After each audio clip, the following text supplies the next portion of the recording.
નમસ્કાર વિદ્યાર્થી મિત્રો, welcome to my YouTube channel. આજે આપણે સમાજ વિદ્યાના પ્રશ્નો જોઈશું મિત્રો। પહેલો પ્રશ્ન છે, કનોજના ગઢવાલ રાજ્યનો સ્થાપક કોણ હતો? તો મિત્રો આનો જવાબ આવશે ઓપ્શન સી, ચંદ્રદેવ। મિત્રો વિડીયોને વધુમાં વધુ શેર કરો અને ચેનલને સબસ્ક્રાઈબ કરો, બરાબર।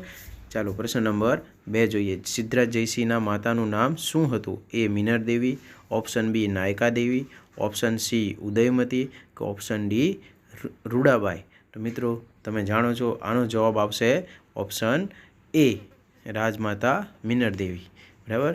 તો મિત્રો ચેનલને વધુમાં વધુ સબસ્ક્રાઈબ કરો।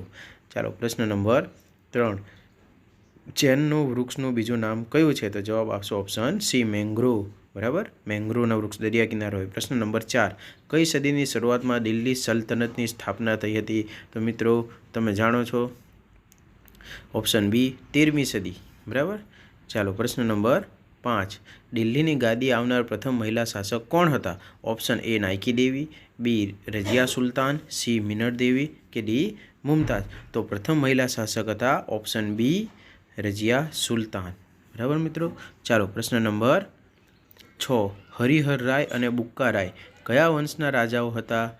ચાલુક વંશ, તુલુ વંશ, સંગમ વંશ કે અરવિંદુ વંશ? તો મિત્રો આનો જવાબ આવશે ઓપ્શન સી, સંગમ વંશ। તો મિત્રો આ પ્રશ્ન તમારે NMMSમાં પૂછાઈ શકે છે, તો વધુમાં વધુ તૈયારી કરો। ચાલો પ્રશ્ન નંબર 7, વિશ્વ પ્રસિદ્ધ તાજમહેલનું નિર્માણ કોણે કરાવ્યું હતું? એ અકબર, બી શાહજહાં, સી જહાંગીર કે ડી બાબર? તો તમને ખબર છે આગ્રાનો તાજમહેલ છે, ઓપ્શન બી શાહજહાંએ કરાવ્યું હતું। ચાલો પ્રશ્ન નંબર 8, ગાંધીજીએ 1916માં કયા આશ્રમની સ્થાપના કરી હતી? તો સાબરમતી આશ્રમ, સંન્યાસ આશ્રમ, કોચરબ આશ્રમ કે પવનાર આશ્રમ? તો મિત્રો આનો જવાબ છે ઓપ્શન સી, બરાબર, કોચરબ આશ્રમની સ્થાપના કરી હતી। ચાલો પ્રશ્ન નંબર 9, કયા યુગને ભારતીય ચિત્રકલાનો સર્વશ્રેષ્ઠ સમય ગણી શકાય છે? મુઘલ યુગ, મૌર્ય યુગ, ગુપ્ત યુગ કે આધુનિક યુગ? તો મિત્રો આનો જવાબ આવશે ઓપ્શન સી, ગુપ્ત યુગ। ગુપ્ત યુગને આપણે સર્વશ્રેષ્ઠ સમય ગણી શકીએ ચિત્રકલા માટે। પ્રશ્ન નંબર 10, ઈસવીસન 1953માં મદ્રાસ રાજ્યમાંથી કયા નવા રાજ્યની સ્થાપના કરવામાં આવી હતી? તો મિત્રો આંધ્રપ્રદેશ, તેલંગાણા, કર્ણાટક કે છત્તીસગઢ? તો આનો જવાબ આવશે ઓપ્શન એ, એમાંથી આંધ્રપ્રદેશની સ્થાપના કરવામાં આવી હતી, બરાબર। ચાલો પ્રશ્ન નંબર 11, પાંડુચેરીના લોકોએ ફ્રેન્ચ સરકારને શેનું એલાન આપેલું? બરાબર, તો આનો જવાબ આવશે ઓપ્શન એ, ભારત છોડો, બરાબર, આંદોલન થયેલું, ભારત છોડોનું એલાન આપેલું, બરાબર। ચાલો પ્રશ્ન નંબર 12, નીચેનામાંથી કયો દેશ પેટ્રોલિયમનો મુખ્ય ઉત્પાદક છે? બરાબર, એટલે કે પેટ્રોલ, ડીઝલ, કુદરતી વાયુ એનો મુખ્ય ઉત્પાદક? તો આનો જવાબ છે ઓપ્શન એ, ઈરાન, બરાબર। ઈરાન એ પેટ્રોલિયમનો મુખ્ય ઉત્પાદક છે। પ્રશ્ન નંબર 13, કયા પ્રકારની જમીનને રેગુરના નામે ઓળખવામાં આવે છે? તો તમને ખબર છે કાંપની, રાતી, પડખાવ કે કાળી? તો ઓપ્શન ડી, કાળી જમીનને રેગુરના નામે ઓળખવામાં આવે છે, એટલે કે રેગુર કહેવાય। 14, ભારતનો સાક્ષરતાનો વધુ દર ધરાવતું રાજ્ય કયું છે મિત્રો? તો તમને ખબર છે ઓપ્શન સી, કેરળ, અને ઓછો દર કે તો બિહાર આવે, બરાબર, વધુમાં કેરળ આવે, ઓપ્શન સી।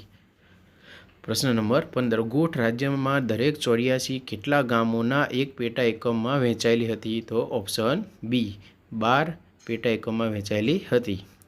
ચાલો પ્રશ્ન નંબર 16, ગુજરાતની વિચરતી જાતિઓમાં કઈ એક જાતિનો સમાવેશ થાય છે? એટલે કે આ ચારમાંથી, બજાણિયા જાતિ, બ્રાહ્મણા જાતિ, રાવડિયા જાતિ કે ગારુડી જાતિ?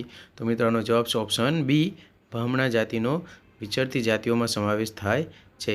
ચાલો પ્રશ્ન નંબર 17, ગુજરાતની વિચરતી જાતિઓમાં નીચેનામાંથી, એટલે કે આ ચારમાંથી પછી કઈ જાતિનો સમાવેશ થાય છે? બહુરૂપી, વણઝારા, અઘોરી કે વાંસફોડા? તો આનો જવાબ આવશે ઓપ્શન ડી, વાંસફોડા જાતિનો સમાવેશ થાય છે, બરાબર। આ તમારે પૂછાઈ શકે પરીક્ષામાં। પ્રશ્ન નંબર 18, વણઝારા ભારત ઉપરાંત કયા દેશમાં જોવા મળે છે? આ વિચરતી જાતિ છે વણઝારા, બરાબર, તો બાંગ્લાદેશ, નેપાળ, શ્રીલંકા કે અફઘાનિસ્તાન? તો મિત્રો આનો જવાબ આવશે ઓપ્શન ડી, અફઘાનિસ્તાનમાં વણઝારા જોવા મળે છે, બરાબર, આની વિચરતી જાતિ છે। પ્રશ્ન નંબર 19, ભારતમાં સૂફી મત ફેલાવનાર પરંપરાઓ કેટલી છે? 5, 6, 3 કે 4? તો મિત્રો આનો જવાબ આવશે ઓપ્શન ડી, કુલ 4 પરંપરાઓ હતી, બરાબર, સૂફી મત ફેલાવનારી। ચાલો 20મો પ્રશ્ન, લાસ્ટ, વૈષ્ણવ તરીકે કયા સંતો ઓળખાતા હતા? એકેશ્વરના, નિર્ગુણના, અલવરના કે આપેલા તમામ? તો મિત્રો વૈષ્ણવ તરીકે ઓપ્શન સી, અલવરના સંતો ઓળખાતા હતા। તો મિત્રો ચેનલને વધુમાં વધુ સબસ્ક્રાઈબ કરો અને વિડીયોને લાઇક કરો। તમામ વિદ્યાર્થીઓને બેસ્ટ ઓફ લક। અસ્તુ.